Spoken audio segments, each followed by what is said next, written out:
Vou te dar uma ideia. Ontem à noite, um seguidor entrou em contato comigo. Ele falou: Tari, eu quero te falar um negócio. Eu fui, infelizmente, diagnosticado com um transtorno de personalidade narcisista. E foi necessário eu destruir a vida de 3 parceiras minhas para perceber.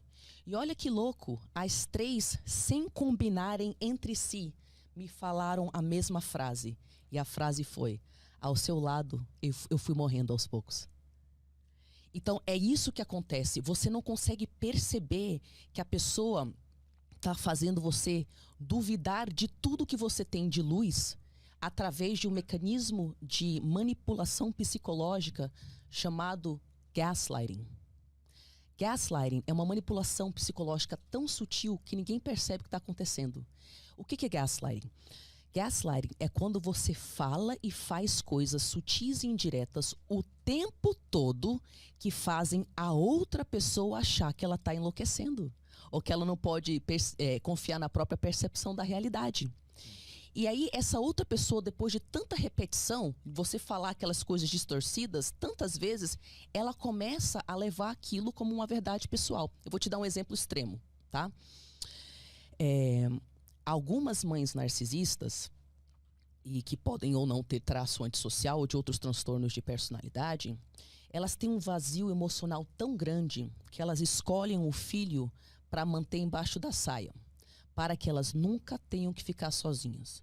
Elas não querem que o filho cresça e as abandone tendo uma vida normal, casando, tendo filhos. Então, desde criança, elas colocam na cabeça de um dos filhos, isso em algumas famílias, tá?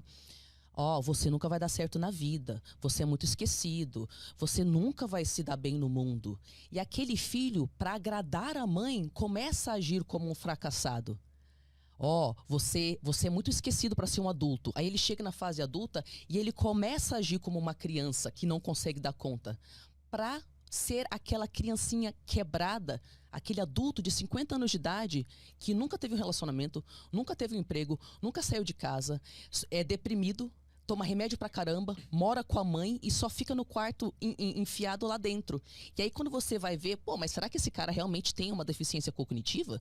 Será que ele tem algum tipo de problema que ele não poderia ser um ser humano autônomo na vida? Não tem nenhum problema. É simplesmente que a mãe coloca na cabeça do cara que ele nunca vai ser um ser humano normal, um ser humano normal. E aí, a gente, sem perceber, a gente muda a nossa personalidade para ser aquilo que a mãe e que o pai nos fala, sem perceber. Mas por que o ser humano ele tem essa necessidade de agradar os pais? Por que é tão incontrolável e acontece sem a pessoa perceber? Ótima pergunta. Porque o ser humano, a gente não é que nem cavalo, que quando a gente nasce, a gente sai caminhando. Nós temos uma dependência real dos nossos pais, no sentido de que, se seus pais não cuidarem de você e você for um bebê ou uma criança, você vai morrer. Então, a psique humana, quando ela olha para os pais e ela percebe: tem algo de errado com os meus pais, eles claramente não podem cuidar de mim. Ela faz um malabarismo para a criança não perceber isso. Olha que interessante. A gente não deixa de amar os nossos pais quando a gente percebe que eles têm traços esquisitos. A criança é obrigada a deixar de se amar.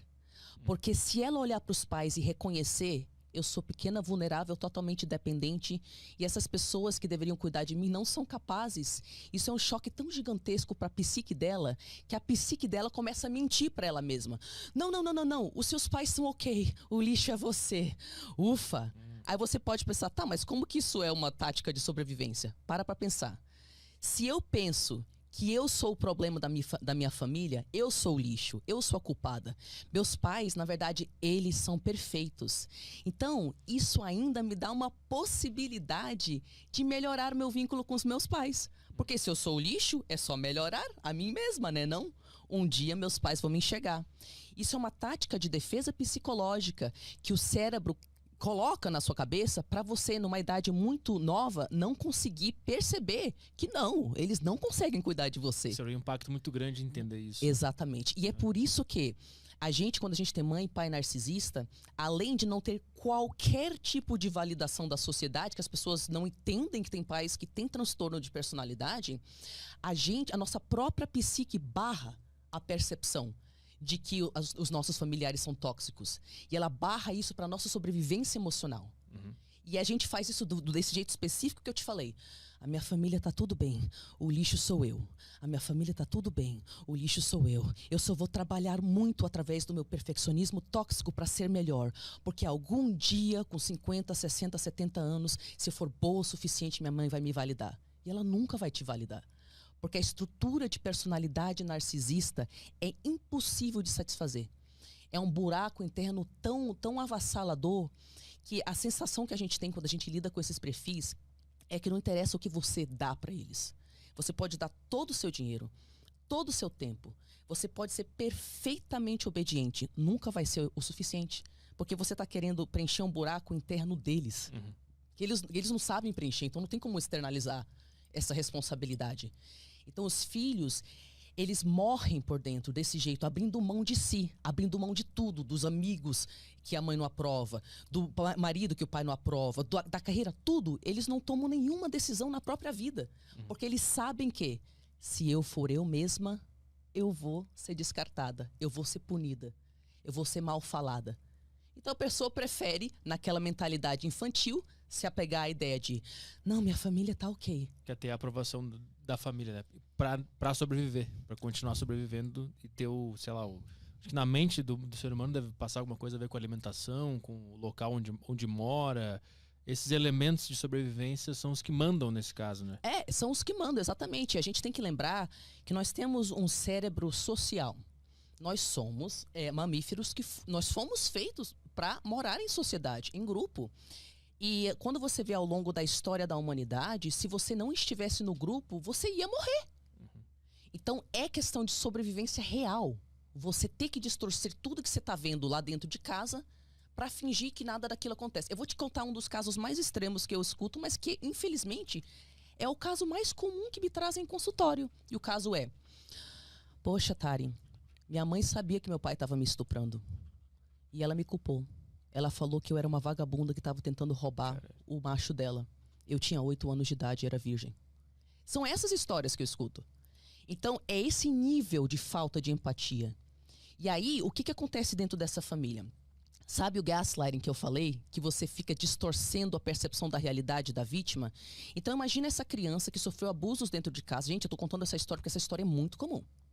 Sofreu abusos dentro de casa, tentou pedir ajuda para os adultos. E os adultos fizeram gaslighting com ela. Não, o que ele fez não foi o que você acha. Você está imaginando coisas. Não, você está mentindo.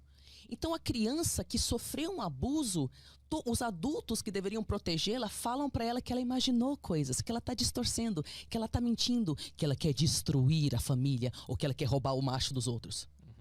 Então, ela é retraumatizada. Isso que é gaslighting. Você traz a sua dor para outra pessoa e ela simplesmente pinta uma outra história. Não, isso não aconteceu, você é louca. E aí, toda a família se vira contra aquela criança. E aí, ela se acha louca e destruidora da paz da família. E não entendeu nada do que aconteceu. E aí, ela se identifica com isso. E o que acontece com essa pessoa depois que ela cresce? Cara, olha, eu falo para as minhas pacientes, tá? Eu aplaudo você tanto, porque você não tem noção da coragem que você tem em querer assumir isso sobre a sua família. Você passou a vida inteira com uma defesa psicológica que impedia que você enxergasse essa realidade. E você aqui com 40, 50, 60 anos de idade, decidiu que você vai assumir que a sua família não só é tóxica, como esse amor que você estava esperando da sua mãe e do seu pai não existe. E tem mais uma coisa: ele nunca existiu. E tem mais uma coisa: ele nunca vai existir. Então, quando a pessoa entra em contato com essa dor, são entre as semanas ou meses mais avassaladores e dolorosos e desestruturantes que ela vai passar na vida dela. Porque ela percebe junto com essa dor que ela não tem como consertar a família. E ela percebe junto com essa dor que ela não tem como estar fisicamente perto da família e não adoecer. E ela percebe junto com isso que ela vai ter que, às vezes, cortar contato. E é horrível, porque às vezes é a mãe que é narcisista. Mas e o irmão, que ela quer ter contato, mas ele é muito fraco para reconhecer que a família é tóxica. E o pai, que foi amoroso, Mas para eu cortar contato com a minha mãe, que me faz tão mal, que me faz ter ideação suicida, eu vou ter que perder todos os meus familiares. E dói pra caramba. E a maioria das pessoas não vão ter a coragem de reconhecer o nível de toxicidade da sua família, por causa de tudo que elas perdem.